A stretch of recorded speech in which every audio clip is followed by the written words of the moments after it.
Boa noite, meus irmãos. Estamos aqui nos nossos encontros semanais, a Comendadoria Templária Cavalaria Espiritual de Enoque, seguindo o nosso propósito de passar pelas religiões, né, para que a gente tenha um pouco de noção e um pouco de conhecimento das religiões, das principais religiões do mundo, e depois cada irmão pode fazer depois sua pesquisa individual, né, para aprofundar nesses conhecimentos milenares que a gente acaba encontrando aí nesses estudos. E como a maioria é católica, a gente acaba vendo que muito das religiões antigas e das religiões atuais, né, tem muita conexão, muitos pontos em comum com o cristianismo, com o catolicismo, né, e alguns pontos divergentes entre as religiões no depassar desses milênios. Hoje, quem vai apresentar a sua revelação templária é o Cavaleiro Templário Gladson. Vou passar a palavra para o Gladson, ele vai falar hoje sobre o hinduísmo. Irmão Gladson, tais com a palavra. Boa noite a todos os irmãos. Hoje vou mostrar para vocês, vamos falar um pouco sobre a religião hinduísmo, né? Não é fácil definir a religião hinduísmo, né? Pela quantidade de norma, prática, crença que seus seguidores, né? Eles têm, né? E também por não ter um fundador, né? Eles não têm um fundador específico, né? Um método uniforme, né? De ensinamento, né? Então, isso tudo acaba dificultando um pouco a gente falar sobre isso, né? Mostrar, mas vamos tentar mostrar um pouco e falar um pouco sobre isso, né? Sobre essa religião. A gente vai falar um pouco hoje, né? O tempo, seguidores e fundador. Então, vou mostrar um pouco referente a isso. São muitas coisas e vou procurar mostrar um pouco hoje sobre esses três temas aqui, né? O hinduísmo é a mais antiga tradição religiosa em prática.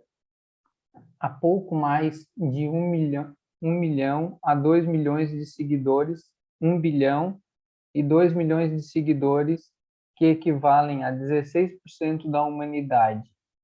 Isso aqui é números, né? Então, eu pesquisei, não quer dizer que esses números são exatos, né? Mas é um número pesquisado, né?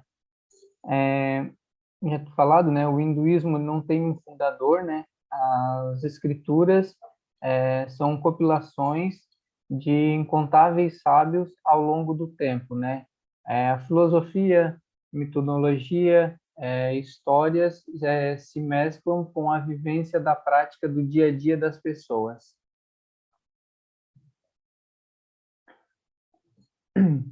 O hinduísmo é a terceira maior religião do mundo, cerca de 1 bilhão de fiéis, e provavelmente a mais complexa. Ela engloba quase todas as tradições religiosas daquela região. Por exemplo, o budismo e o hinduísmo, né? Então, ela engloba ela mescla tudo essa parte desse hinduísmo, o budismo, o jainismo na religião junto, né? A exceção ali, né? Com exceção do Com budismo e exceção do jainismo. budismo, desculpa. Perfeito. A palavra hinduísmo é de origem persa para denominar o rio Hindu e faz referência a todos os povos que vivem no subcontinente indiano. O hinduísmo não há um fundador como em outras religiões. Então, toda religião, como a gente já viu até agora apresentado pelos irmãos nas religiões anteriores, todas elas têm um fundador, né?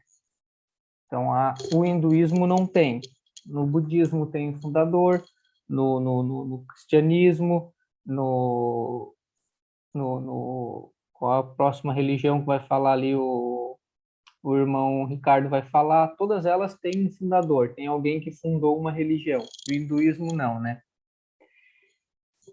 A partir disso, como eles não têm, né, um fundador, a partir disso, as divindades, né, os deuses, que podem chegar a milhões, fazem parte na vida cotidiana, né?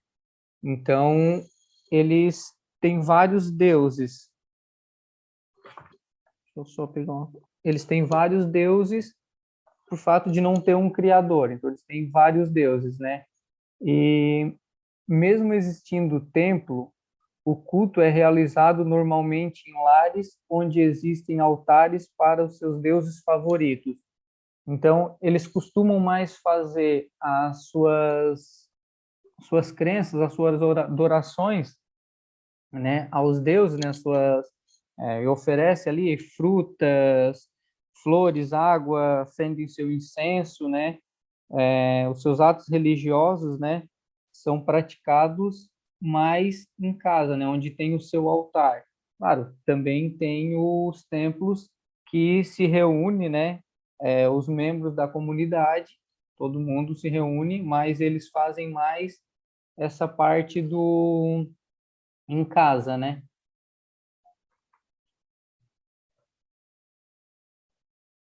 É, contudo, respeita-se muito os textos sagrados, a maior parte escrita em sânscrito deles. Destacam-se o Ramayana, me corrija aí se eu estiver errado, né? Se alguém souber o nome correto, e o Mahabharata, com tratados religiosos e filosóficos, bem como narrativas míticas sobre os governantes da Índia.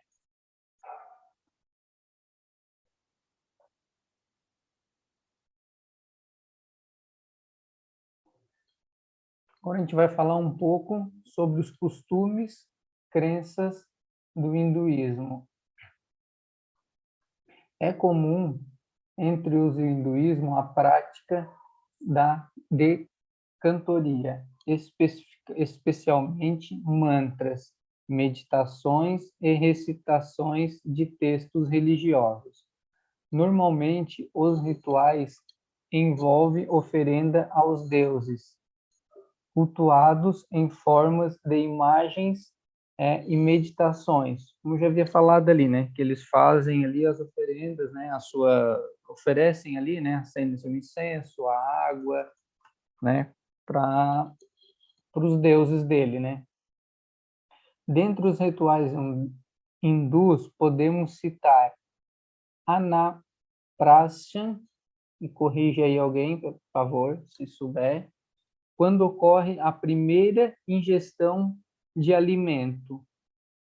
Upanayam, a iniciação na, na formal para a educação de crianças de casta elevada. E Shadira, não sei aqui, corrija aí, no qual se reverencia os falecidos em banquetes. Outro aspecto importante refere-se à morte, que é a cremação, considerada quase sempre obrigatória. Não raramente os hindus também praticam peregrinação nas quais o destino favorito é o rio Ganges.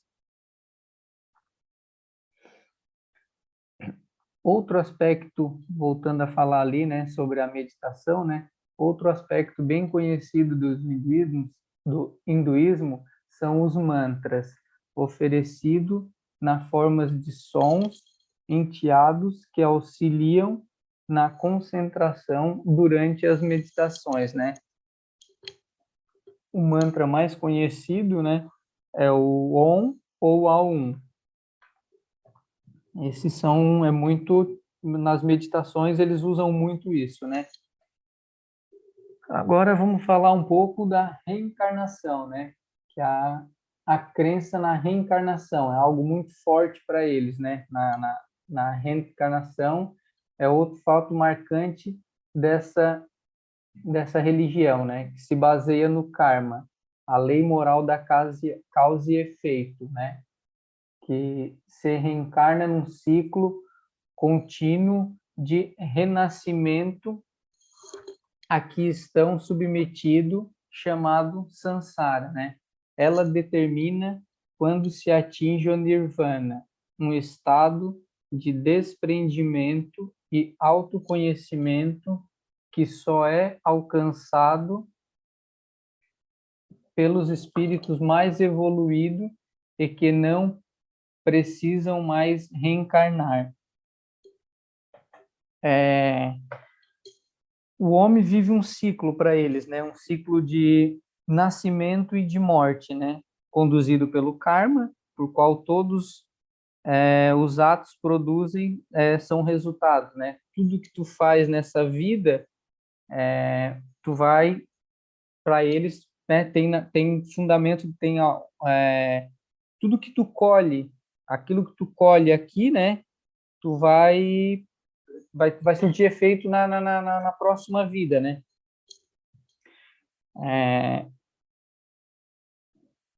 E aí tudo que se experimenta, na verdade, né, nessa vida, né, riqueza, saúde, doença, tristeza, né, são resultado de suas ações em vidas passadas também, né? E como é que faz o que faz isso melhorar, né? Como é que tu pode melhorar isso para na tua próxima vida, né?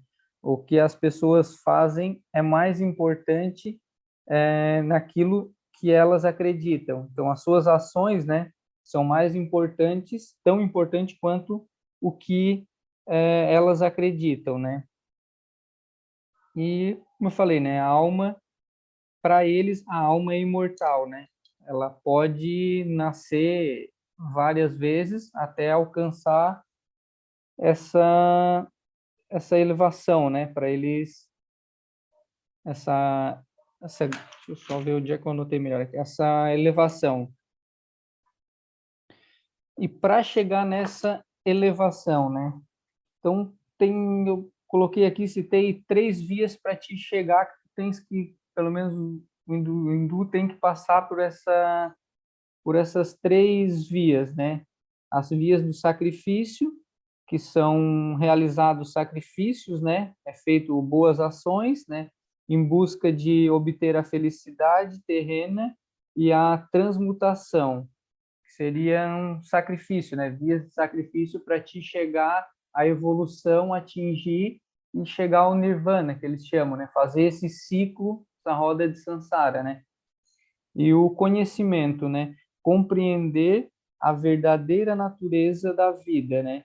Que a alma humana e o mundo espiritual são uma coisa só. Então, a gente tem que compreender isso, saber que isso é uma coisa só, né? E a devoção, né? Um homem se dedica a Deus e age desinteressadamente, sem grandes vantagens, né? Ele será, pela graça de Deus, liberado. Mais do que salvo, o homem é misericordioso a Deus, né? Então, ele precisa ser misericordioso a Deus.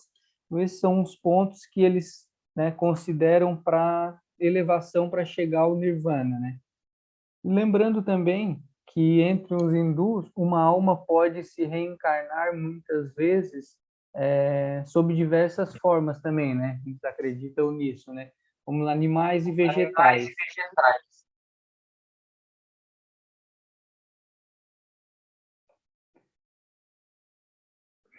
Outro fato curioso é a quantidade de divindades adoradas, né? Chegando a milhões de entidades diferentes. Mas a gente vai falar, eu vou falar um pouco mais, né, da Trindade, né? Seriam os 3 principais deuses dele, né? Que seria a Trindade, que seria o Brahma, o criador de tudo, Vishnu, Shiva é o Deus Supremo, e Vishnu, responsável pelo equilíbrio do universo, né? Seria o Brahma, seria o criador de tudo, né? E tudo volta ao Brahma. E o Vishnu seria o Shiva, seria quem destrói tudo, né? Para reiniciar esse ciclo. É um ciclo de destruição, né? No caso, ele destruiria tudo para voltar, porque como, né, eles acreditam na reencarnação, então tem que voltar de novo. Então ele que faria isso. E e o deus Shinu, acho que é quem cuida da preservação, né? Quem faz esse equilíbrio, né? Ele que cuida desse equilíbrio, né?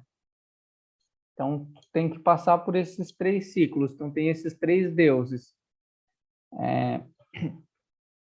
Por fim, os deuses, né, possuem muitos relatos épicos no Puranos, onde narra-se sua descida à Terra em reencarnações divinas chamada Avatar. Então, eles acreditam também, né?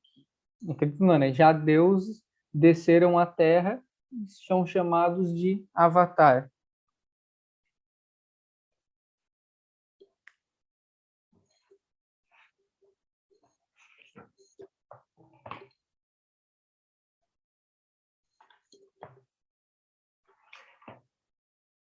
Agora vamos falar um pouquinho história do hinduísmo, né?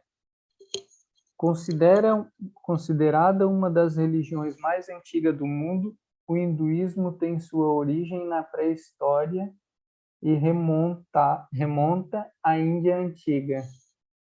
Porém, é no período pré-clássico, 1500 a.C., na Idade do Ferro na Índia, que os Vedas são escritos pelos invasores arianos, instituindo um conjunto uniforme de crenças e formando o hinduísmo védico, onde se cultiva os deuses tribais, posteriormente a trindade Brahma, Vishnu e Shiva. Irá marcar o período conhecido como hinduísmo Brahma.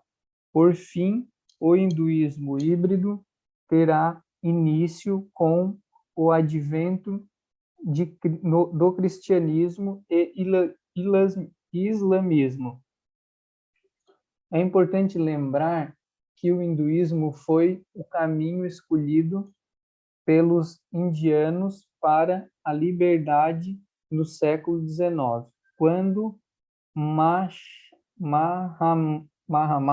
Gandhi conduziu-os pela via pacífica à independência política.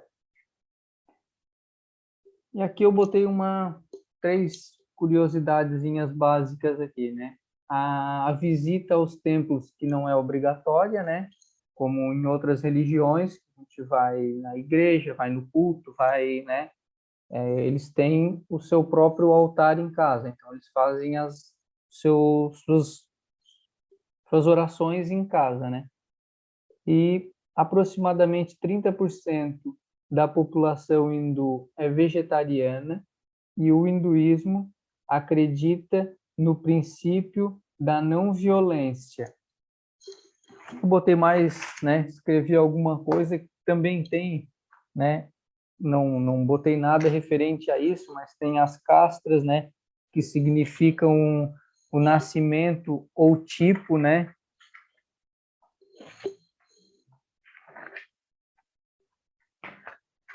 E seria isso, meus irmãos. Por hoje era o que eu tinha um pouco para falar do hinduísmo. E aí, irmão, consegue sair agora Já da vou. tela? Aí, voltou.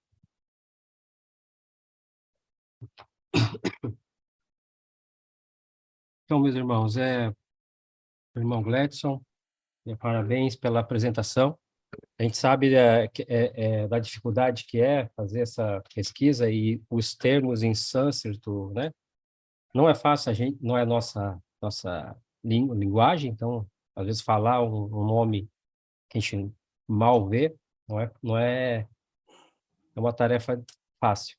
Mas o trabalho ele conseguiu trazer bem o histórico do hinduísmo, né? O início dele na Idade do Ferro, né? Que eu achei bem interessante, lá na Idade do Ferro. Passou até os períodos, até chegar no hinduísmo brâmico, né?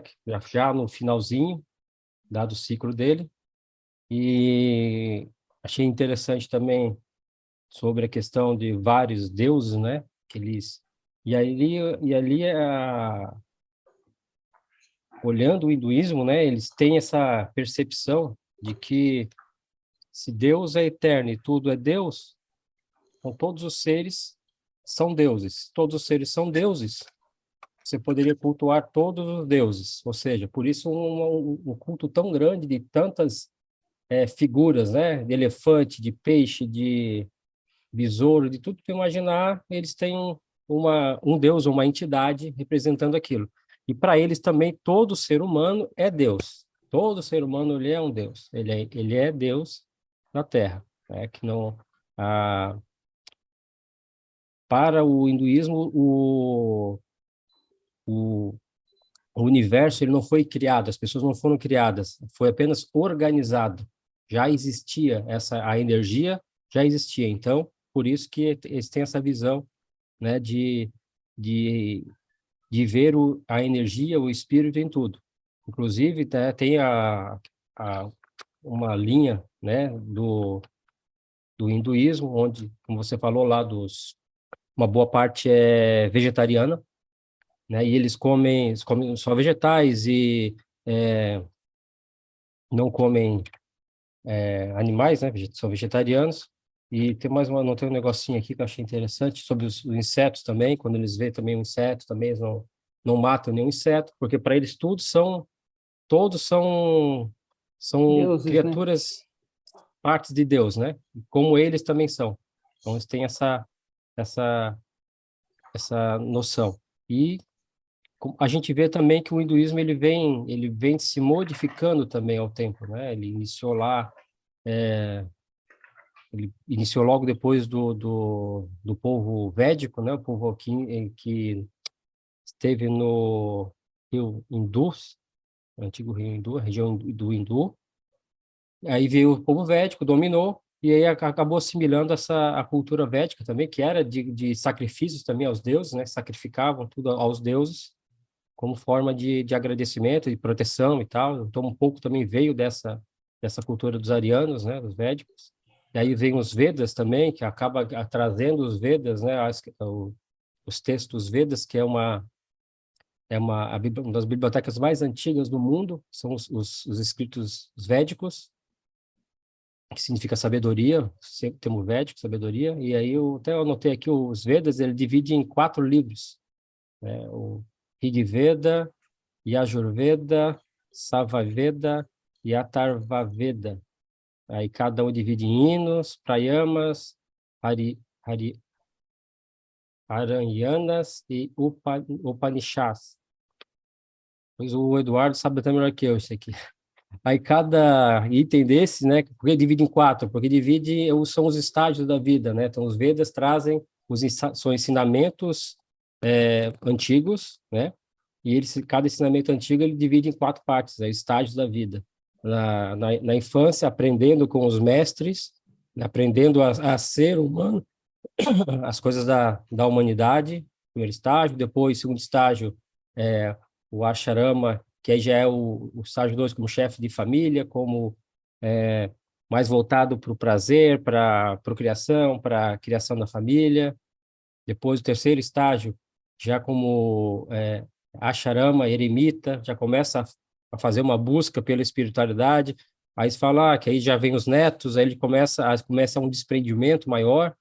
E por último, depois desse quarto estágio, né, os ascetas aí que ele já se entregam totalmente à espiritualidade, dividindo esses livros em 4 partes, como se fossem os estágios da vida também, são ensinamentos antigos, né? Então, ele diferencia o que é permanente, o o que é impermanente, ensina a partilhar tudo que temos com os outros, não há diferença entre os seres, olha só, não há diferença, não é nem os humanos, não há diferença entre os seres. Então, cachorro, gato, homem, elefante, não há diferença nenhuma entre os seres. Isso que traz o ensinamento dos Vedas. Os pensamentos sexuais devem ser eliminados, porque a sexualidade traz uma potência, traz a agressividade e tal, para ter o equilíbrio. Aí tem os dois livros, né? O Ramayana, é o conto de Ramayana, do deus Rama, e o outro é o do Mahabharata, né? São os dois contos, né? O conto do Ramayana, são os dois contos, os principais, né? O Ramayana, é o que eu me lembro mais ou menos assim, é o rei Rama, ele tem a esposa dele, Sita, e tem tipo um demônio, que eu esqueci o nome dele. E aí esse demônio de 10 cabeças, 10 braços, ele rapta a esposa desse rei Rama e leva ela para uma floresta e tal. E aí esse deus Rama tem que se unir a um deus macaco, que representa a força, o ímpeto de ir em frente, de agir. Então, ele tem que se unir à ação, ele é obrigado a se unir à ação, que é a oração, você tem que fazer a ação, para ir atrás da esposa dele, que é a Sida. E a Sida, na verdade, é a consciência, é a evolução dele. Então, ele tem que salvar a consciência, salvar o espírito dele, através da força dele. É o conto do Deus, do rei Rama, né? E aí tem que matar esse bicho esse demônio de 10 cabeças. Só cada vez que ele arranca uma cabeça, nasce mais duas. Cada vez que arranca uma cabeça, nasce mais duas. Então fica impossível de matar esse demônio. Esse demônio é todas as coisas da matéria, né? Que você não consegue se livrar. Você domina uma coisa, de repente você está dominado por outra. Domina uma coisa, está dominado por outra. E como é que ele faz para... E aí ele consegue, realmente, no final do conto, do conto, ele consegue matar esse demônio, né? Atirando uma flecha de luz, uma flecha de energia, de luz, no coração desse demônio. Ou seja, a luz entra no coração do demônio, ou seja, no coração das coisas que impedem ele de evoluir como ser humano, porque são os demônios dele, não é um demônio lá fora, ele tem que matar os demônios dele. Mas cada vez que ele mata um, nasce dois, mata um, nasce dois. Aí com essa flecha que tem que ser atirada no coração. É no coração que ele consegue vencer esse demônio, e aí salva a esposa Sida, que é a consciência, a evolução dele, o espírito dele. Então, é um conto, parece uma historinha, né? Mas, na verdade, ela tem toda essa esses ensinamentos por trás, né? Esse aí do Ramayana, né? Do Ramabharata, do Ramayana. E o outro é o Mahabharata, que aí é um dos contos mais gigantes que tem, o maior épico que tem da Índia. Tem aqui, são 18 livros e 2 milhões de palavras. Trata de psicologia evolutiva, trata das castas, né? As castas, que é uma complicação hoje. A Índia, ela tem a questão das castas, foi abolida por lei. Então, tem uma lei na Índia que é proibido, é considerado até crime lá, você discriminar por castas. Só que é algo cultural, entendeu? Então, os casamentos continuam acontecendo através das castas, a é dividido em 3 castas, né? E tem ainda os Dalits, que não fazem parte de casta nenhuma, que são totalmente excluídos. Então, tem toda tem uma grande evolução na espiritualidade, mas tem essa questão das castas, que a gente não sabe se é evolução ou não é. Para eles, isso aí, a questão das castas é como se fosse o teu karma. Você veio para fazer aquele objetivo específico. Então, você veio para aquela casta. Então, você tem que cumprir o seu objetivo. Você é obrigado a cumprir o seu objetivo. Não pode fugir do seu objetivo, senão você vai voltar para cumprir o seu objetivo de novo, porque você veio para aquela casta, é para isso. É o que aconteceu lá com o Arjuna, no conto de Krishna, né? Na batalha dos Pandavas e Kauravas, né? Pelo reino. E aí Krishna para a batalha e conversa com Arjuna. É isso aí. Essa é é a tônica da coisa. Ele, como guerreiro, ele não poderia se furtar à batalha. Ele era obrigado a lutar. Não poderia se furtar à batalha. Tanto que Arjuna, né, fala aquelas palavras, Krishna fala aquelas palavras, né, como se você entende que tudo é espírito e nada morre, você não vai estar matando esses seus oponentes. Você está apenas fazendo com que todos os irmãos que vão vir atrás vão ter uma evolução, né? A, ainda dependia daquela batalha para poder ter uma evolução na espiritualidade, né? São os dois principais contos indianos, né? Que é o Bhagavad Gita. Deixa eu ver se eu não tem mais alguma coisa aqui. Bom, aí falou também do sofrimento, né? Sofrer é viver, né? Para eles a questão do sofrimento ela tá muito é algo meio que natural para o hinduísmo, tanto que existe alguns brahmas, né? São aqueles brahmanes, acho que são, tentam alcançar a evolução espiritual, né? Através de mortificação do próprio corpo, né? Para poder encontrar o divino no entendimento de que o espírito vence o corpo, o espírito vence a matéria. Esse é o entendimento deles. O espírito vence a matéria. E como é que o espírito vence a matéria? Aí se mortificam e dizem, não, eu já não vou nem mais sentir, eu já nem tenho mais sofrimento. Então, nessa linha, e vencer o sofrimento na Terra, né? Através dessas mortificações, ou através também do moksha, né? Que o Gleison passou ali para nós, moksha, né, que é o estágio onde a pessoa alcança a iluminação, né? Vai passando pelos estágios, e o moksha é onde ele alcançaria o nirvana, essa iluminação. É isso aí, meu irmão. Olha, gostei muito da tua colocação, Gladys, porque, assim, trouxe os principais pontos, né, do hinduísmo, e como eu falei para os irmãos, é importante a gente, eu acho que essa aqui é uma das mais ricas e mais belas religiões que a gente tem, né? Se a gente pudesse aprofundar até nesses contos do Mahabharata, do Bhagavad Gita, né, do Ramayana, está lá no nosso plano de estudos, né? A gente planejou dos próximos anos, tá? Esses livros estão lá para a gente fazer o estudo aprofundado deles. E é interessante que a gente já está pegando eles agora nesses primeiros passos aqui. Parabéns novamente. Vou passar a palavra para o irmão Ricardo. Ricardo está com a palavra.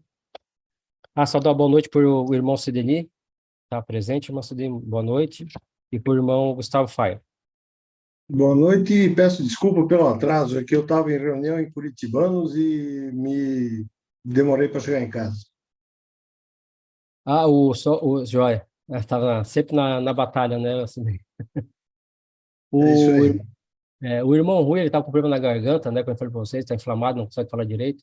Ele colocou aqui para nós que a vaca é um animal sagrado por 80% da população, sendo proibido o seu abate. É interessante a questão ali, até como eu falei para vocês, que eles não chega até o ponto de não matar certos animais, né? Dependendo a linha que eles seguem, o hinduísmo. E eles acham tudo é agressão. Quando você vai até tirar o leite da vaca, você está agredindo o animal. Você não pode fazer isso. É uma agressão ao animal, que não é um animal. Como falei lá no início, né, eles entendem que esses seres são todos iguais a gente, né, como eu coloquei ali. Tudo é Deus, né? Então Deus não criou, Deus apenas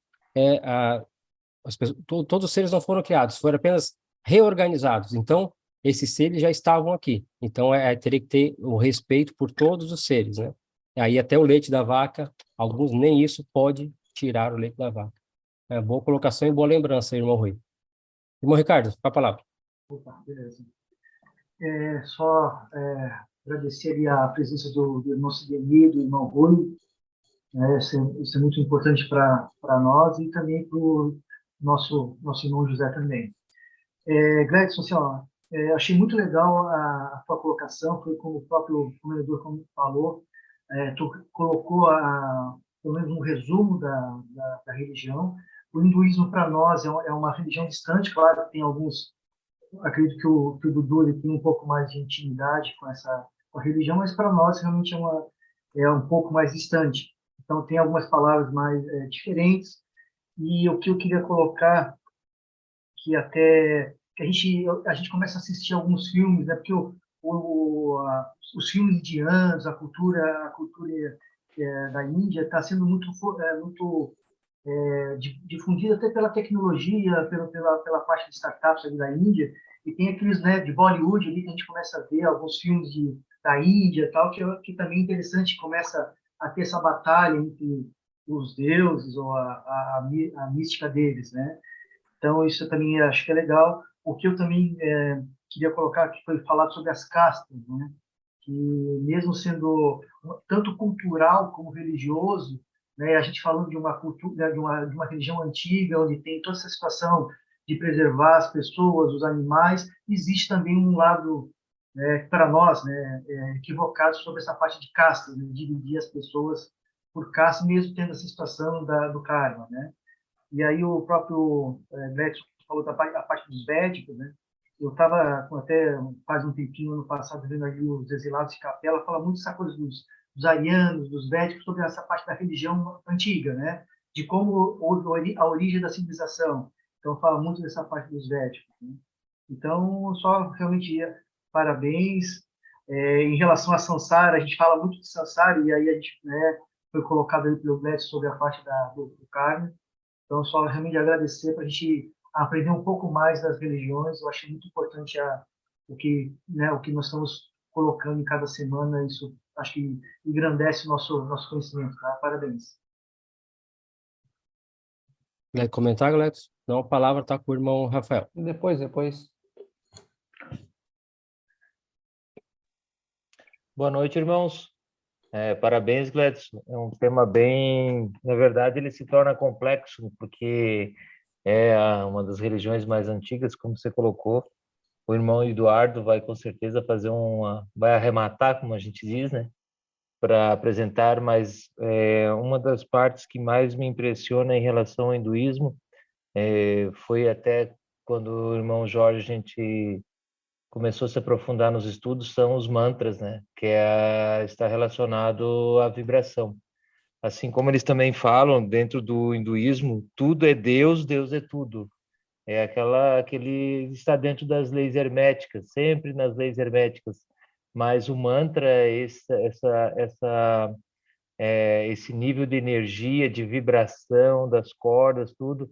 Eles trazem todo esse conhecimento, porque dificulta para nós em função da complexidade do nível. Inclusive, eu estava lendo um pouco a respeito disso também. Existe uma certa relação sobre os anjos caídos, né? Como existe também dos Anunnakis, toda a origem. A gente vai ligando esses pontos e a gente vai entendendo toda a evolução da humanidade. Por isso, o respeito em relação aos estágios, às castas, aos animais, à vida, é uma religião que realmente, por isso que muita gente acaba se envolvendo e acaba, né, assumindo ela como uma religião. Mas assim, parabéns, tá, irmão Gladys? Ficou muito bom, gostei, deu para entender. Para nós tem uma certa dificuldade em relação aos nomes, né, porque a gente tem que relacionar. Eu, principalmente, tenho muita dificuldade em marcar todos os nomes, mas o grande pivô é entender a trindade, né? Tudo tem uma trindade. Todas as religiões têm uma trindade. Tudo acontece com uma trindade.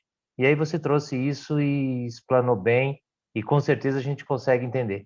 Mais uma vez, parabéns.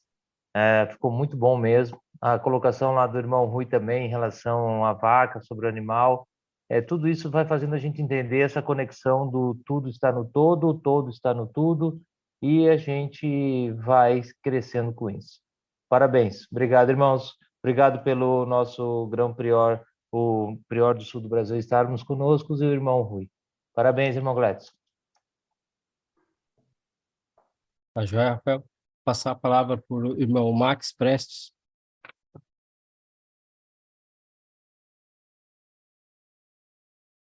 Está sem áudio, Max. Obrigado, irmão Jorge. Parabéns, irmão Gladson, pela apresentação. Realmente é um tema que a gente não está acostumado, é uma religião que não é do nosso cotidiano, né? Como o irmão Ricardo colocou. E, bom, como ela não é uma religião do nosso cotidiano, abre muita coisa nova, né? Quando a gente começa a ouvir, e algumas coisas me chamaram a atenção mesmo. Quando o irmão Gladson apresentou, E a primeira delas é essa questão do volume de pessoas que seguem o hinduísmo no mundo, né? 1 bilhão de fiéis, me surpreendeu. E ao mesmo tempo que me surpreendeu, eu comecei a fazer um raciocínio. Espera aí, mas o hinduísmo é predominantemente na Índia. Se eu estiver errado, algum irmão pode me corrigir. Já que ele é predominante na Índia, nós sabemos que na Índia tem 2 bilhões de pessoas, né? Na Índia. Então, nada mais comum do que a gente ter esse volume de fiéis no mundo todo, né? Que especificamente a maior parte é lá. Então, uma religião muito difundida na Índia. O segundo ponto é que 30% dos hinduístas se dizem vegetarianos. E aí vem muito ao encontro do que o irmão Rui colocou, que a vaca é um animal sagrado. E aí eu faço o paralelo com o espiritismo, só que com uma diferença, né? No espiritismo, acredita-se na imortalidade da alma, né? No hinduísmo, algo parecido, só que tem uma pequena diferença. No hinduísmo, acredita, pelo que o irmão Gladson colocou para a gente, que o processo de reencarnação se dá em todas as fases, todas as instâncias. Eu, por exemplo, eu posso reencarnar num cachorro, vamos dizer assim, né? O espiritismo não acredita nisso, que a gente não altera a escala hierárquica, né? O ser humano não pode reencarnar como um inseto. O hinduísmo acredita nisso, né? E eu não estou tomando partido aqui, eu só estou apenas citando, né? Já que a gente pode reencarnar em um animal, numa escala evolutiva menor, nada mais natural do que colocar esse animal como uma criatura de Deus e endeusá-la, né? E como que eu posso comer uma vaca sendo que ela é um deus, né? Ou ela é um animal sagrado, né? Então, se explica o grande número de vegetarianos no hinduísmo, né? Pelo menos foi uma linha de raciocínio que eu tomei a partir da apresentação do irmão Gladson, né? E o irmão Rafa, né, ele falou algo muito interessante que é o dos mantras, né? Ainda eu não consigo entender muito bem a mecânica dos mantras, preciso me aprofundar mais, mas tem muito a ver com vibração, e aí voltamos para o Kaibalho, né, irmão Rafa? E coincidentemente, ontem o irmão Gustavo me mandou um pequeno vídeo da Lucilena Galvão falando da música, e a música é vibração. E Platão já falava, né, que a gente pode depurar o nosso gosto, aumentar a nossa vibração e ficar mais evoluído ouvindo músicas de qualidade, né? Então, é um exemplo, né, de depuração, né, do espírito, ouvir músicas com uma boa vibração. E, para terminar, a questão das ações são maiores que as palavras, né? Foi um momento da apresentação do irmão Gladson que ficou quase subentendida essa frase, né?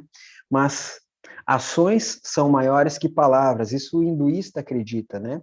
Então, para a gente, né, encerrar, vai naquela questão novamente, né, do exemplo, das falas e, sobretudo, da pluralidade. A gente está estudando as religiões e o quanto eu aprendi, talvez, a ser menos preconceituoso, sabendo um pouquinho mais de cada região e o quão é diferente do nosso cotidiano, né? E aí volta o que a semana passada o nosso querido irmão Grão-Prior do Brasil, Fernando Bacelar, falou que a gente julga menos quando começa a entender e se abrir um pouquinho mais para essa pluralidade das religiões. Então, de novo, obrigado, irmão Gladson, pela apresentação, nos colocou um pouquinho mais a par e como a gente estava comentando a semana passada, né, dá aquela sementinha para a gente correr um pouquinho mais atrás e pesquisar mais sobre essas religiões que para a gente são distantes.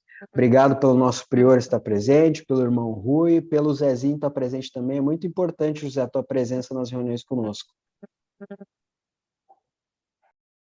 Tá joia. É isso aí, boa colocação. É bem lembrado da roda de Sansara, né? A roda de Sansara é algo muito antigo. Vê que uma das religiões mais antigas do mundo já trazia a questão do reencarnacionismo, né? Já trazia a questão da roda de Sansara, de um ciclo infinito. E aí traz os deuses, né? O que mantém o equilíbrio, o que destrói tudo, o que reconstrói. Infinito, nunca acaba. Então, como sair dessa roda de Sansara, né? Muito bem lembrado. Eu vou passar, já que o Max falou do irmão Zezinho, se quiser falar alguma coisa, tá à disposição, tá?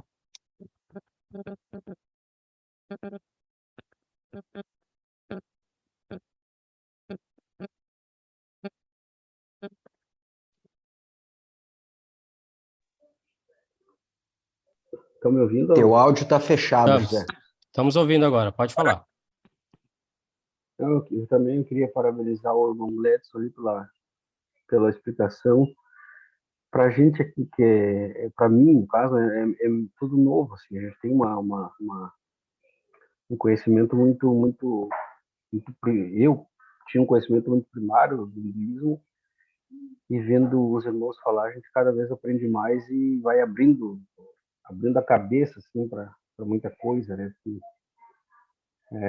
a gente muitas vezes tem uma espécie de preconceito assim, com algumas religiões que a gente nem conhece, que acaba não se aprofundando, né?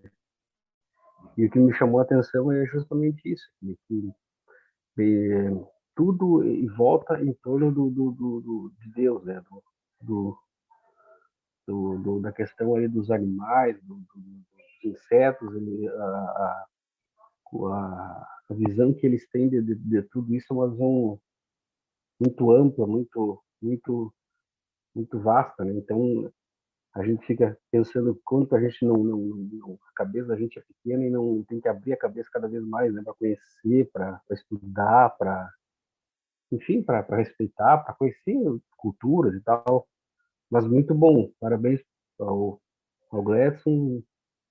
Não é fácil a gente chegar para a turma aqui e explicar também, muitas vezes o cara fica um pouco nervoso também, né? Mas é isso aí, é do jogo.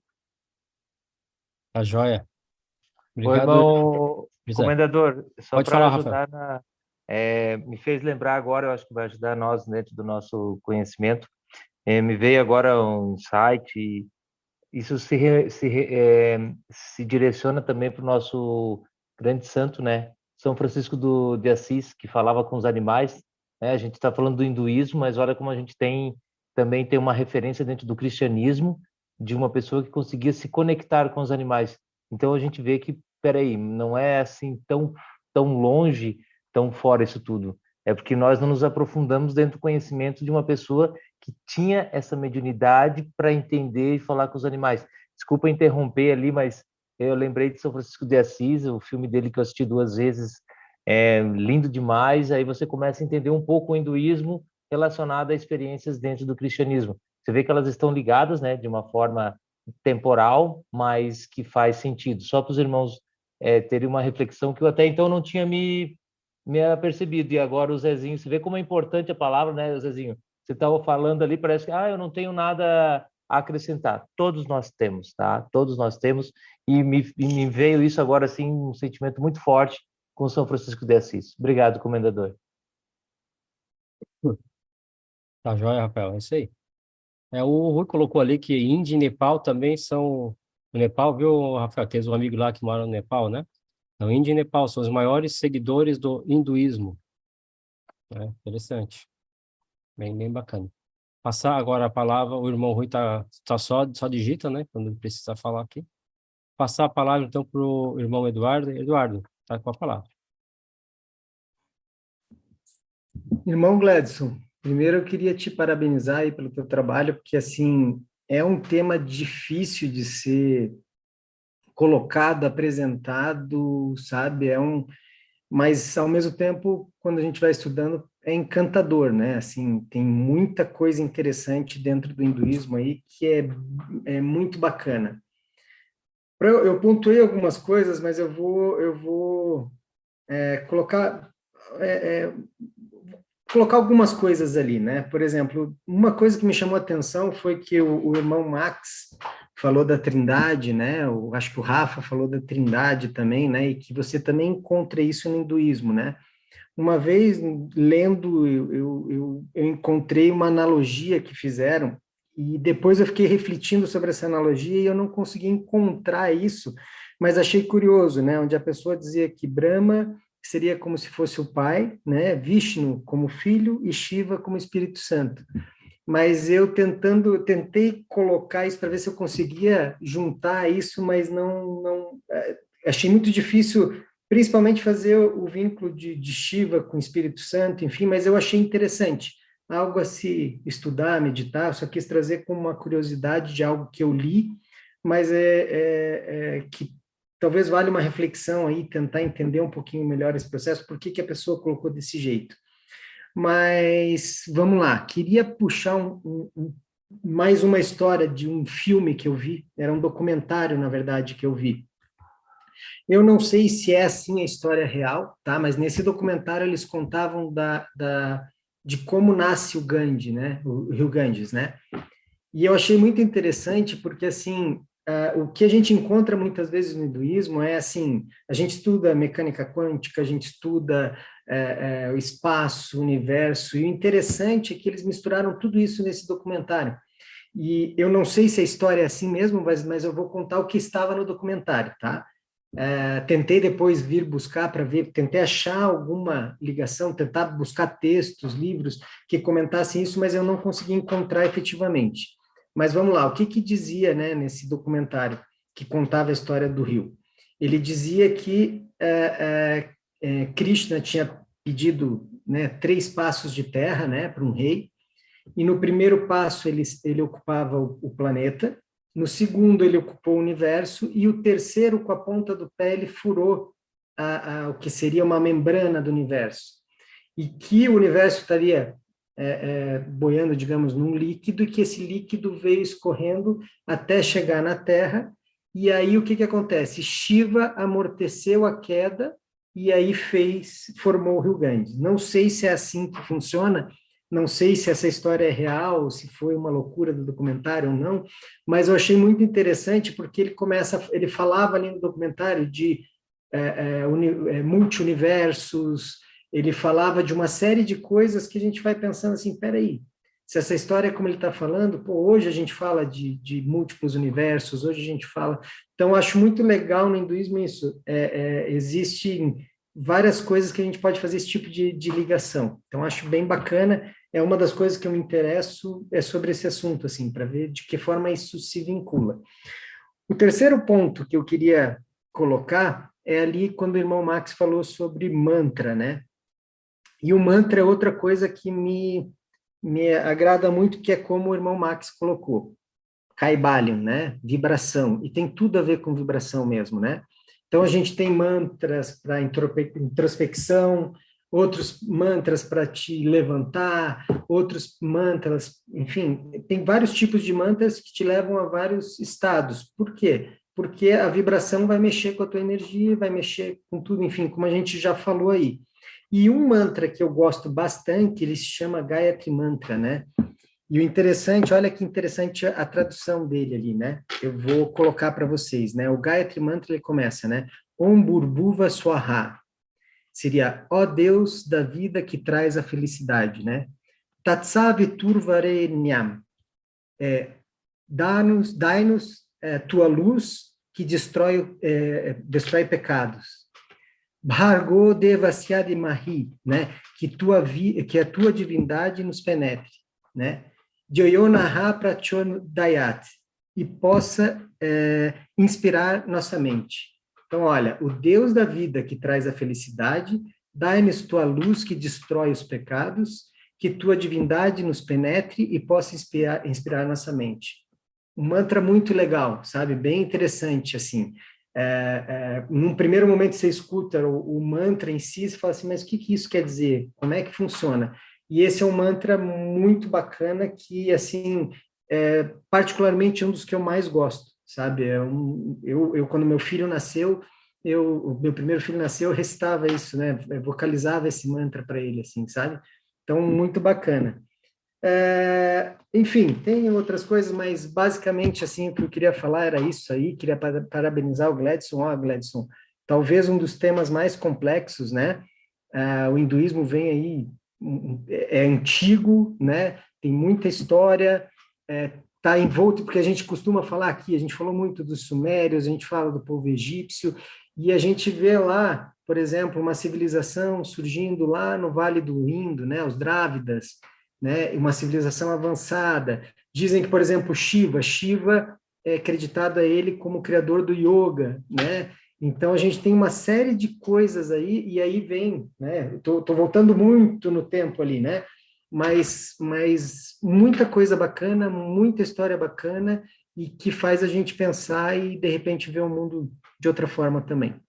Era isso que eu tinha para falar ali, desculpa me estender um pouquinho, mas era isso aí. Parabéns, Gladson. Difícil mesmo, meu irmão. Talvez, até agora, o tema mais difícil de se abordar, abordado até agora.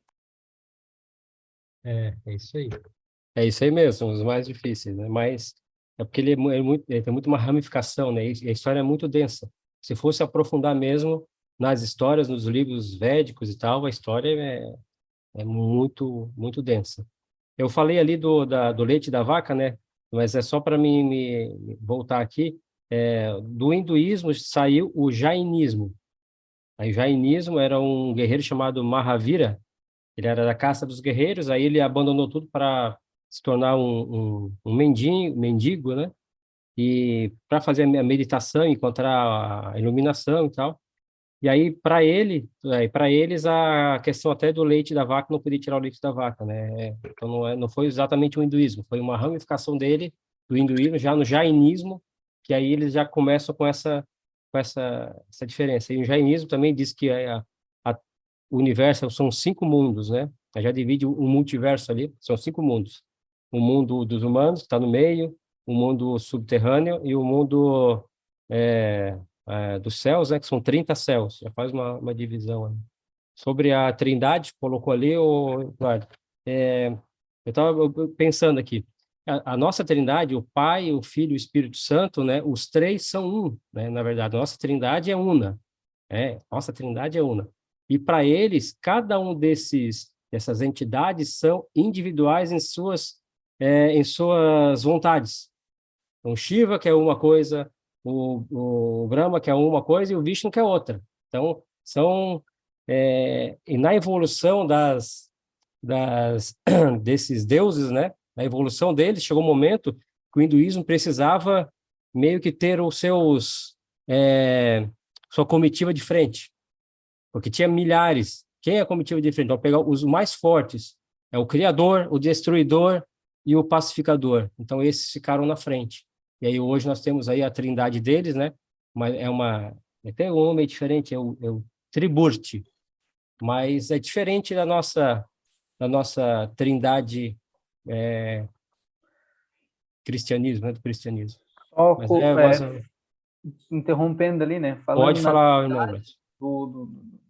Como tem milhares de deuses, né? Então esses são os principais e os outros seriam como se fosse algo político ali, né? Os partidos. O Brahma ficou com alguns deuses, o Vishnu com outros, e para desmistificar, porque como tinha milhões, como é que quem é que manda aqui? Então ficou meio que dividido algo assim, né? Como Entendi. se fosse falando politicamente. Uns partidos, né? 3 partidos. Dividiram o bolo ali em 3. Dividiram o bolo em 3 e alguns deuses, né, seguiam um outro. E aí foi mais ou menos uma divisão assim dos deuses, né? Tá joia. Dividir para conquistar, né? Os corações da população. O Rui dando parabéns aqui para o irmão Gladson pela pesquisa, né? Sobre o tema hinduísmo. Vou passar a palavra para o Prior dos Souls, Magnus Oficialis Denis Moratelli. Tá com a palavra, irmão. Primeiro tem que parabenizar o Gladson, talvez não pela apresentação, mas pela coragem de enfrentar o tema, né? Porque só tá aí um tema que precisa de extrema coragem para enfrentar, né? Eu entrei agora de cabeça na Helena Blavatsky, né?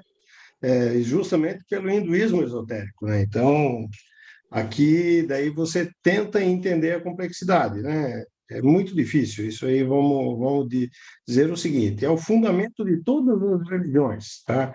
O hinduísmo não é uma única religião. Ele é o fundamento do hinduísmo, do budismo, do judaísmo, do islamismo, do cristianismo, de todas as fontes de religião egípcia e assim por diante. Por quê? Pela linha de comunicação que existia na Trans-Himalaia, né? Então, ou seja, havia um comércio que fazia de China ao Oriente, né? Do Oriente ao Ocidente, que era a Rota da Seda, o caminho da China, E o conhecimento, o hinduísmo, por ser a religião, vamos dizer assim, que é a mais antiga religião conhecida, ou a mais antiga, onde estão os princípios da religião mais antigo, estava enraizado, e pela rota da seda, pelo caminho, então ele se difundiu em todas as regiões. Então, todas as religiões que nós conhecemos hoje, que nós temos, ela tem fundamentos no hinduísmo. Então, assim, e eu estava mesmo aqui olhando aqui, quando a gente fala nós falamos aí de castas e o problema das castas do hinduísmo, né? Então, as castas do hinduísmo já diziam, né, que determinados pontos o homem tinha que ser, ele é o nascido duas vezes.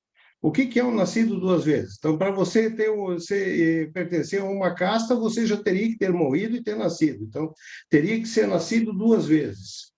E daí, quando a gente pega aqui, né, a passagem de Jesus e Nicodemos, né, ninguém pode entrar no reino do céu se não nascer da água e do Espírito. O que nasce de carne é carne, mas o que nasce do Espírito é o Espírito. Isso tem fundamento no hinduísmo, é o fundamento no renascer das duas castas, né? Então, quando ele diz que o velho homem tem que morrer para que o novo homem nasça, então isso já é parte do hinduísmo, vem da doutrina primitiva, né? E a questão dos mantras, isso aqui foi um negócio até que eu postei nos grupos essa semana, né? O poder das palavras, né? A gente tem que tomar muito cuidado quando a gente evoca uma palavra, né? Quando o cara fala graça ou o contrário de graça, né? Porque aí vem a questão dos mantras, que foi tão citado. Então, vários de vocês falaram dos mantras. Então, só vamos entender essa questão dos mantras a partir daqui dos ensinamentos da Madame Blavatsky, né? Quando nossa alma, mente, cria ou evoca um pensamento, o signo representativo desse pensamento fica automaticamente gravado no fluido astral, que é o receptáculo. E, por assim dizer, o espelho de todas as manifestações da existência. O signo expressa a coisa é a virtude latente ou oculta do signo. Pronunciar uma palavra é evocar um pensamento e fazê-lo presente. O poder magnético da palavra humana é o começo de todas as manifestações do mundo oculto.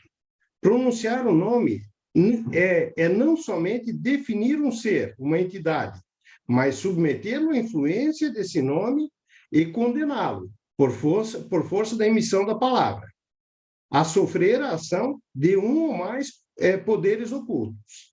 As coisas são, para cada um de nós, o que a palavra determina quando as nomeamos.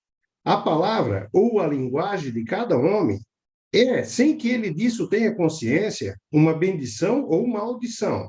E é por isso que a nossa atual ignorância acerca da propriedade ou dos atributos da ideia, assim como sobre os atributos ou propriedades da matéria, nos é tantas vezes fatal. Sim, os nomes e as palavras são benéficos ou maléficos, em certos sentidos. São nocivos ou salutares, conforme influências ocultas que a sabedoria suprema associou a seus elementos. Isso é, as letras que os compõem e aos números que correspondem a essas letras. Certíssimo. E é esse ensinamento esotérico, aceito por todas as escolas orientais de ocultismo, no sânscrito como no hebraico, e em todos os demais alfabetos, cada letra tem uma significação oculta e sua razão de ser. É uma causa e também o efeito de uma causa procedente. E a combinação de letras produz muitas vezes efeitos mágicos. As vogais, sobretudo, encerram tremendos poderes ocultos. Os mantras, esotericamente, são mais invocações mágicas que religiosas. São cantados pelos brahmanes, como o resto dos Vedas e outras escrituras. Ou seja, a soma das letras de cada palavra, quando você citou a frase, cada letra ela tem um significado numérico, e esse significado numérico, numa sequência, ele forma uma evocação mágica. Então, o mantra não é uma reza, simplesmente. Ele é uma evocação mágica, ele estabelece um ambiente mágico. No Egito, nós tínhamos a prática de mágica, né? A mágica, ela era a prática de palavras, ela é feita pela repetição de determinadas palavras e letras. E muitas vezes palavras que para nós, elas são incompreensíveis. O Rui está falando, é uma vibração cósmica. Veja que a palavra, ela não está aqui no nosso ambiente presente, ela está presente no cosmos. Ou seja, é um signo que nós evocamos. Então, cada palavra que a gente fala, ela já existe, já existiu e sempre existiu. Quando eu falo essa palavra, numa repetição que seja, eu estou evocando aquele signo, certo? E nós, inconscientemente, falamos determinadas palavras no nosso dia a dia que nós deveríamos aprender a ocultá-las do nosso vocabulário. Por outro lado, existem muitas outras palavras que nós deveríamos adicioná-las ao nosso vocabulário, certo? Que a gente esquece de repeti-las, né? Por exemplo, amor, carinho, fraternidade. Existem muitas palavras que nós devemos adicionar, e outras, por exemplo, o contrário de graça, é uma palavra que a gente deveria eliminar do nosso calendário, né? Então, assim, cada palavra, ela tem uma vibração, e os mantras são exatamente isso. O mantra não é somente uma reza. Dizer, Pai Nosso que estás no céu, santificado seja o vosso nome. Isso é uma reza, certo? Um mantra, ele é um processo mágico. Ele transforma as pessoas que estão efetivamente praticando. E esse ensinamento vem do hinduísmo, tá? A gente aprende, queira, concorde ou não, goste do hinduísmo, não goste do hinduísmo, goste que tenha 1 milhão de deuses, acredite que a vaca é sagrada ou não, os mantras do hinduísmo, eles são verdadeiras evocações mágicas, tá? Então, a gente tem que ficar muito atento em quais mantras que nós estamos efetivamente botando nos nossos pensamentos, né? A maioria dos mantras que nós conhecemos vem de uma boa orientação, né? Mas a gente tem que estar ciente que nem todo mantra necessariamente é uma boa evocação, tá? Bom, era só isso, né? Parabéns, Gladys, por ter enfrentado o tema, que o tema é gigantesco. Acho que eu entrei agora estudando a Madame Blavatsky, e agora que eu começo a entender a amplitude do tema, tá? Então, que bom que trouxe, né? Agora sim desperta a curiosidade, acho que todo mundo vai poder se aprofundar na questão, e era isso que eu queria dizer. Era isso que eu tinha. Pena que eu não pude pegar desde o início, mas, enfim, muito bom. Tá joia, irmão Sereni. Gladson, quiser fazer as considerações. O irmão Rui, quer falar alguma coisa, irmão Rui? Consegue?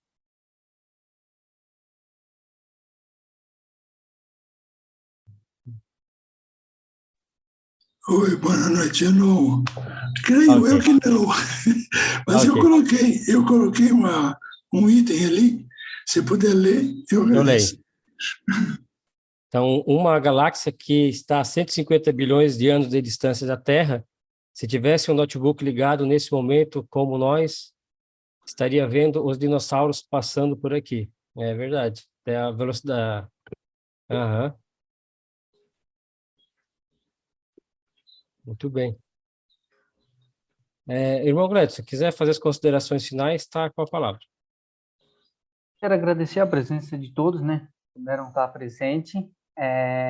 E também agradecer pela paciência que tem, pela dificuldade que eu tenho de me expressar, né? Fico bastante nervoso na hora de fazer a apresentação, ainda fico, mas devagarzinho, eu acho que essa é a ideia, né? É abrir a mente para o conhecimento, e acho que é isso que é o que importa, né? A gente está fazendo isso, eu estou fazendo isso, evoluindo aos poucos, fico bastante nervoso ainda com as apresentações, mas devagarzinho eu vou superando tudo isso. Com a ajuda de todos vocês, vou conseguir. Era só isso. Obrigado a todos pela presença e o complemento que deram do meu trabalho. Tá joia? Obrigado, irmão. Parabéns novamente. Vou dar por encerrado, então, a nossa reunião. Próxima reunião vai ser sobre o judaísmo com o irmão Fire, ou o taoísmo com o irmão Rafael, ou o islamismo com o irmão Ricardo. Eles vão decidir agora. Vamos jogar no 2 ou 1 ali, quem vai apresentar a próxima. Valeu, obrigado a todos. Até a próxima.